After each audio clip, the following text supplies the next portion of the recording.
Sachal news net work کی videos میں خوش آمدید۔ ناظرین، ویڈیو سے متعلق اپنی قیمتی رائے کا اظہار کمنٹ باکس میں ضرور کریں اور چینل کو سبسکرائب کریں۔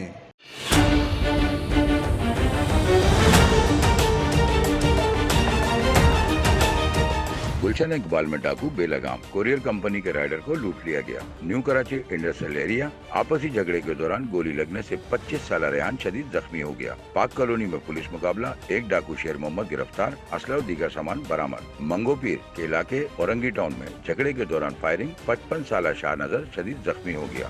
سکھر پولیس مقابلے میں ایک ڈاکو کامران زخمی حالت میں حراست میں لے لیا گیا ہے۔ اسلحہ و دیگر سامان برآمد کر لیا گیا ہے۔ شارع نورجہاں تھانے کی حدود 5 اسٹار چورنگی کے قریب نامعلوم سم سے آنے والی گولی مصطفیٰ نامی شخص کو لگ گئی، جس سے وہ شدید زخمی ہو گیا۔ Northern bypass Shahbaz Goth نامعلوم 40 سالہ خاتون کی پھندہ لگی لاش برآمد ہوئی ہے۔ نارتھ کراچی ڈمپر آتی زدگی کے 5 مقدمات دہشت گردی ایکٹ کے تحت درج کر لیے گئے ہیں۔ شرافی گوڈ، لانڈی، گلشن معمار اور سرجانی میں کامبنگ آپریشن۔ مختلف علاقوں کے داخلی اور خارجی راستوں کو سیل کر کے ڈیوائس کی مدد سے مشتبہ افراد کی چیکنگ کا سلسلہ رات گئے تک جاری رہا۔